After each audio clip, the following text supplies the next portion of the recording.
Assalamualaikum warahmatullahi wabarakatuh. Perkenalkan, saya Nur Mawada dengan NPM 220826179. Nah, pada kesempatan kali ini, saya bakalan menjelaskan tentang hipertensi esensial atau hipertensi primer.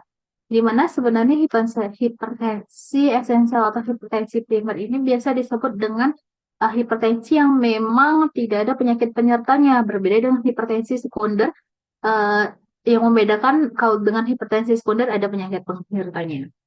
Nah, balik lagi untuk hipertensi esensial ini sendiri, kita harus tahu definisinya terlebih dahulu, yaitu peningkatan tekanan darah lebih eh, sama dengan 140 per 90 mmHg dan atau tidak diketahui dengan penyebab pastinya.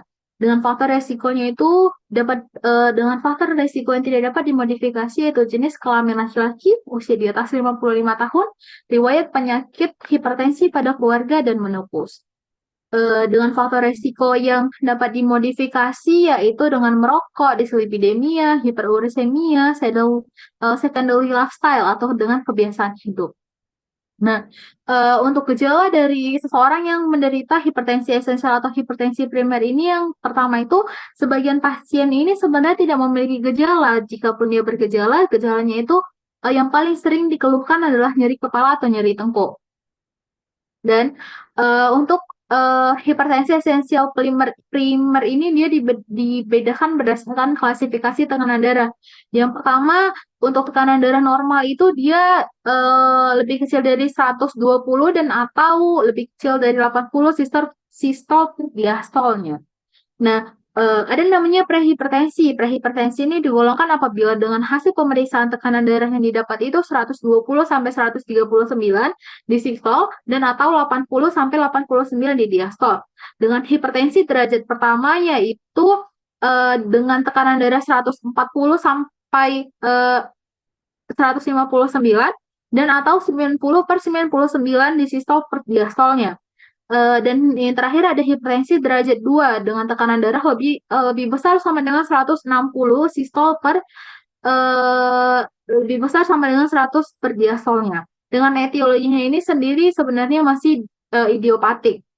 Nah, untuk patogenesis dari hipertensi esensial ini sendiri itu disebabkan atau diakibatkan dengan beberapa mekanisme yang sudah saya jelaskan di slide, yaitu yang pertama dengan mekanisme vaskular, dikarenakan adanya disfungsi dari endotel, adanya radikal bebas, remodeling dari pembuluh darah, terus ada juga mekanisme neural atau mekanisme yang berhubungan dengan syaraf, yaitu biasa karena seseorangnya itu stres, aktivitas simpatis yang berlebihan, sama ada variasi diurnal.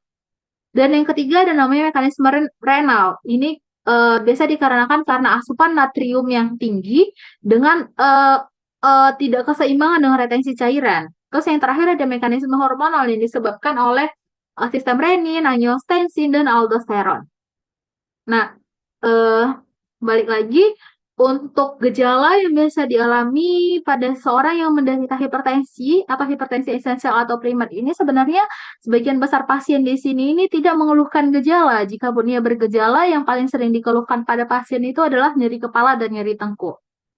Nah, eh, bagaimana sih seorang dokter itu bisa mendiagnosa pasien itu mengalami hipertensi dengan anamnesis, pemeriksaan fisik, dan pemeriksaan penunjang yang bakalan dilakukan pada saat pemeriksaan kepada pasien dengan keluhan yang kita curigai mengalami hipertensi. Nah, yang pertama untuk anamnesisnya itu sendiri, dia sebenarnya bersifat asimptomatik, seperti misalnya sakit kepala. Nah, sakit kepala ini kita all chart. Nah, eh, untuk karakteristik sakit kepala yang biasa dialami pasien ini itu rasa seperti berputar-putar. Terus bisa juga penglihatannya kabur. Kalau misalnya penglihatannya sudah kabur atau misalnya ada gangguan ke organ lain, itu bisa kita curigai dengan hipertensi sekunder ya. Itu harus dicatat.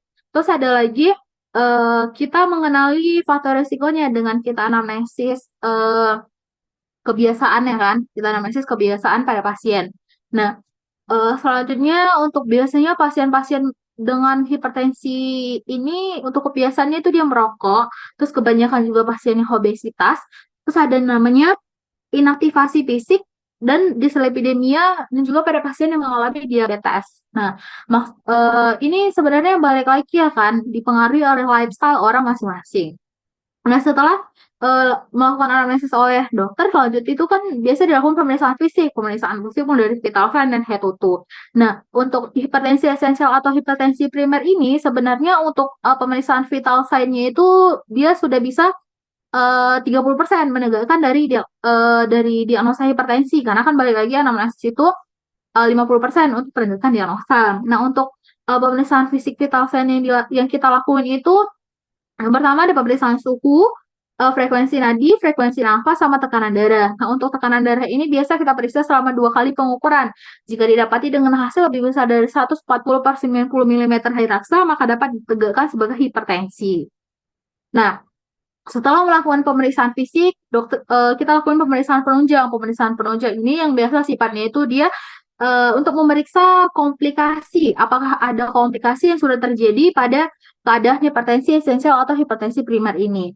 Dengan pemeriksaan lab itu, yang pertama ada pemeriksaan darah lengkap, kadar gula darah sewaktu sama kadar gula darah puasa, dan ada juga kita periksa lemak darah dan kita juga periksa fungsi tiroid jika perlu apabila didapati pada pasien yang mengalami dengan keluhan pembesaran pada kelenjar getah bening. Dan kita juga bisa lakuin untuk pemeriksaan EKG dan pseudotoraks. Kalau misalnya EKG itu kita curiga kalau misalnya seseorang itu sudah mengalami kelainan atau komplikasi pada penyakit-penyakit penyerta lainnya seperti misalnya gagal jantung. Terus kita juga bisa periksa fototoraks. Fototoraks ini untuk mengetahui apakah keadaan hipertensi ini sudah mengalami komplikasi atau sudah menjadi salah satu penyebab dari penyakit yang ada di paru pasien. Nah, selanjutnya kita untuk melakukan tata laksana. Tata laksana yang bisa kita lakukan itu berupa tata laksana farmako dan non farmako. Nah, untuk tata laksana farmako ini sendiri kita yang untuk tata laksana farmako ini kalau misalnya pada pasien dengan usia lebih dari 55 tahun, kita bisa berikan golongan obat HAS inhibitor atau ARB. Terus kalau misalnya pada usia di atas 53 tahun, kita bisa kasih golongan obat kalsium channel blocker. Nah, biasanya di sini kita bisa kasih kalau dia hmm, di atas 50 tahun kita bisa kasih dia dengan captopril biasa dengan dosis 12,5 miligram 3 kali sehari. Nah, tidak lupa juga kita beri tata laksana dan edukasi atau bisa disebut dengan tata laksana non farmako yang paling penting dengan modifikasi gaya hidup. Nah, untuk modifikasi gaya hidup atau bisa dibilang edukasi pada pasien yang mengalami hipertensi ini, kita kasih edukasi berupa dengan singkatan cerdik, yang dimana itu C itu kita suruh dia cek kesehatan rutin secara berkala, kalau memang misalnya kita sudah tegak diagnosa dia mengalami hipertensi.